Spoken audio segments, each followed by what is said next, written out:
Coach.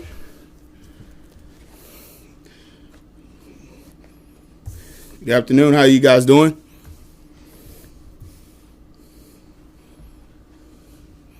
I don't know if they can hear me. Yeah, they got you. Hey, Richard, I got you. Yeah. Oh, hey, Nick. How you doing, man? Good, yourself? Doing well. Thanks. With the Mitch Wishnowsky situation, how much can you game plan? Or how does it affect your game plan? Not having him during the week, but knowing there's potentially he could be back and things that maybe you want to do. How does that maybe change things for you this week? Yeah, not much. Mitch has been with us, going on 3 years now, so he knows the system. He knows everything that we do, and he's in the Zoom meetings. We went Zoom today, and he's been in all the meetings by Zoom, so he's locked in. He's good to go. He's ready to go in terms of a mental standpoint. I don't think it will affect the game plan much. Did you guys make a move at the punter position to have someone ready to go in case Mitch isn't available? Who is it, and why did that person get selected? Yeah, good question, Matt. We made a move with Kobe Wadman. He's on the I believe he's on the practice squad, and we like him because he has game experience. He has a good leg. He's done well in the league. He's started 28 games. Really good, good quality punter with experience. We've actually played him twice, whether it be regular season or preseason, and then we were in camp with them at Denver, so got a chance to be around him and really see him up close and personal for a while. But he's done well in those 2 games. He's punted in the stadium before, and he's a pro's pro, and he's got a good reputation. Mitch obviously does a lot for you guys, and here we are with 2 weeks left in the season. Where is he as far as his leg and whether that's, suffered fatigue at this stage, and is that a concern heading into the rest of the year?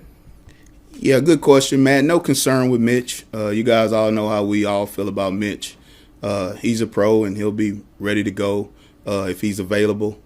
But he's one of those guys where mentally, nothing really bothers him. He's a stud in that way.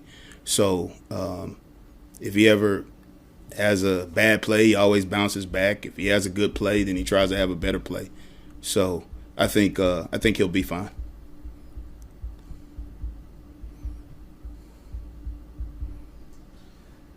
You guys have any other questions? All right, thanks, Coach. All right, thank you guys. Take care.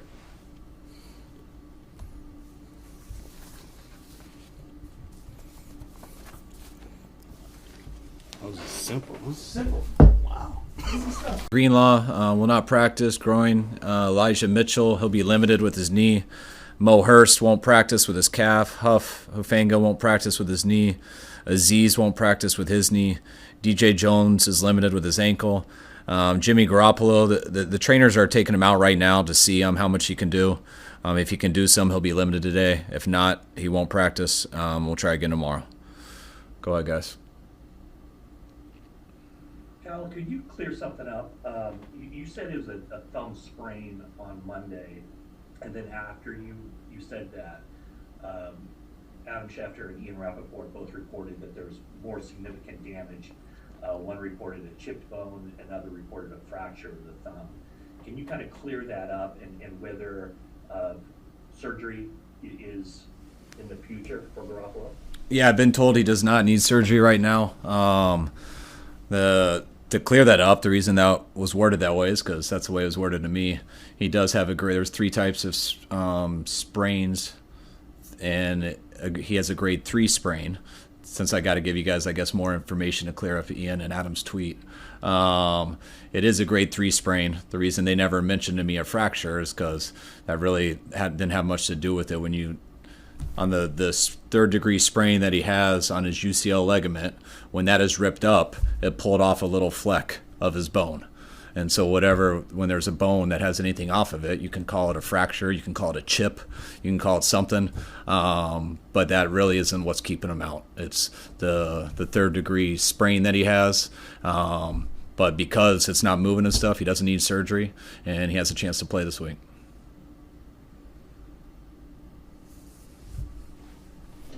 If Trey does end up getting the start, and we go back to his October 10 start, it seemed like there was, it took him a while to get rid of the ball.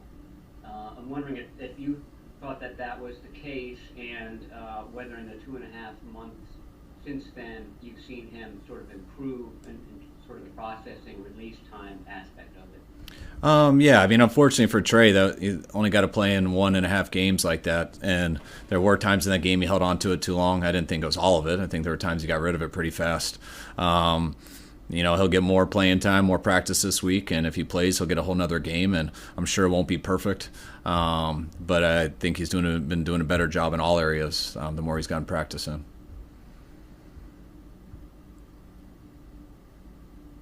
Kyle, how has he just approached these last few days, knowing that Jimmy's tentative, and is he doing more film work, more one-on-one time with certain coaches, any extra passing on the side?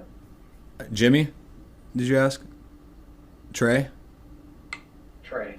No, I want to say he's doing extra work. I mean, he's been preparing like he's going to start every week. So he's kind of developed a routine throughout this year that it's no different for him when he's the backup or the starter. I think he's excited because he sees early in the week he's got a possibility of starting, and he gets to definitely start at practice today. So I know he's excited for that, but his routine's the same.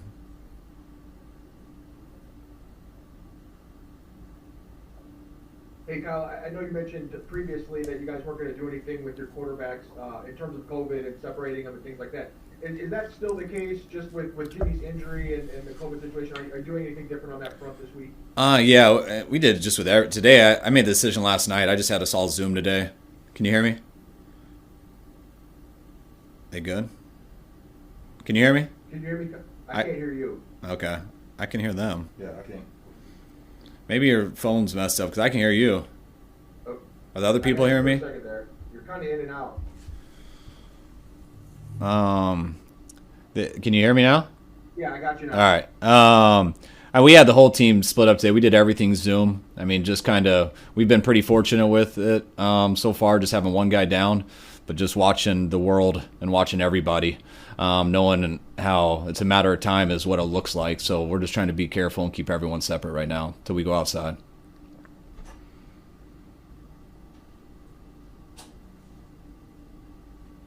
Just wondering whether the Garoppolo injury is similar to the one that Lance had in August, which I think involved, maybe a piece of the bone coming off. And no, it's different. That Trey hit on the tip of a helmet and literally chipped a bone off of it. Jimmy tore a ligament, a third-degree sprain, which is a tear. I know I'm trying to be right with my words so you guys don't think I'm making stuff up. I'm not a doctor. Trey's was more as ligament damage, and when a ligament gets ripped, ligaments are attached to bones, I'm told, and when the ligament gets ripped up, it can pull off a little bit of bone, and that's the fracture that those two guys tweeted. That's why, however you look at a fracture, it technically is, but it's not about that. It's about the ligament.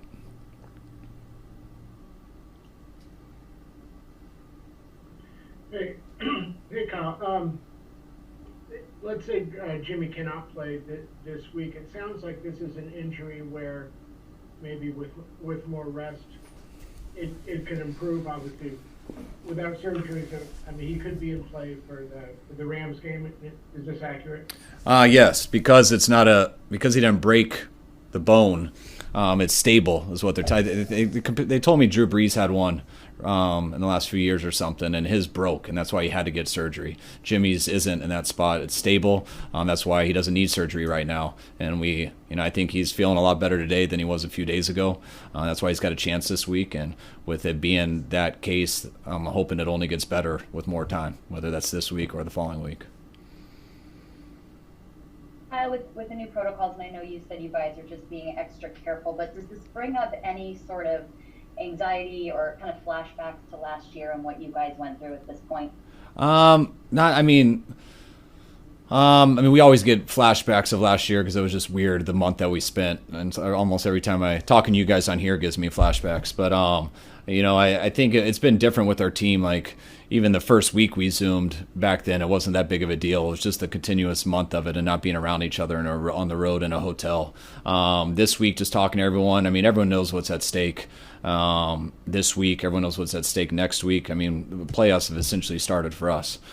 So it's not an issue. We're our team. We all get a little. We all don't prefer Zoom.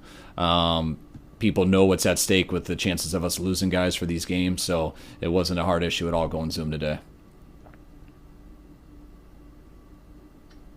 Kyle, on the running back front, you said Mitchell would be limited today, and just, how's he progressing? And then also, we get an update on Trey Sermon. Trey's good to go. I mean, we got to see him last week, even though we didn't get to practice that much. He would have been able to go last week. We didn't go with that, more of a special teams decision, but I know Trey Sermon should be good to go this week, and I'm hoping Elijah will. Coach, with the passing of John Madden yesterday, I was curious about your thoughts about his impact on football and if you had any great personal stories with John or you and your dad and John. Yeah, I didn't know John personally. I know my dad did, but I don't know much about that. I just know that I've spent I would have been a much better student if it wasn't for John Madden. I spent my probably first 25 years of my life playing his video game all the time, which was as good of a game as it gets. And I think that's where everyone from my generation kind of knew him exactly. And then you heard him on Monday Night Football all the time. And I mean, it was cool to see. Like, me growing up, I always watched him on TV and loved him. As I got more into coaching or the aspects of football, I'd always be like, why is he drawing on the screen so long? I want to hear. And then other new guys came when they tried to replace him, and no one could entertain the normal fan as much as he could. And it seemed like they never totally did replace him for a while. And I just know how much he meant, starting with that video game, how much he meant to everyone hearing his voice on Monday Night Football. And I think someone said it yesterday, but he lived as good of a football life as anyone. And without me knowing him, I would totally have to agree on that.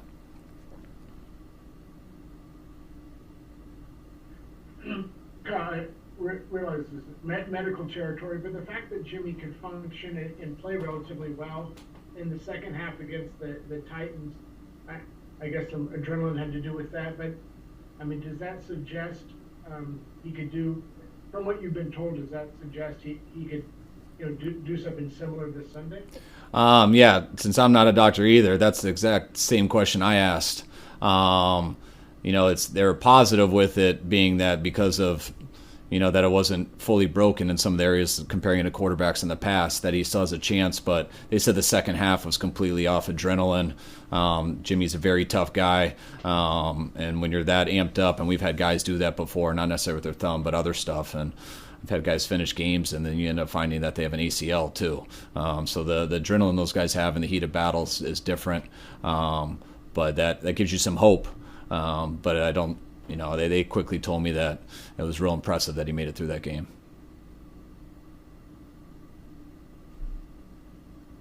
Kyle, do you feel the team is better equipped to weather any potential Garoppolo absence than in the past? I'd like to say that. I mean, we'll see. I mean, we got to still do the same stuff. We got to score more points than the other team, and the best way of doing that is us not turning it over and getting turnovers.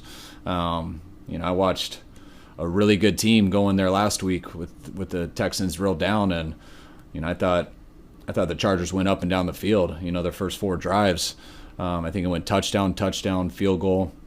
They had 12 points to show out of those 3 scores, and then the fourth one they went right down and they threw a pick. Then I think they had 1 drive in the third quarter, and I think 2 in the fourth. Like, you gotta, I think we can handle anybody being hurt, but you still got to go out and play good football to get a win, and it's not just the quarterback, it's everybody.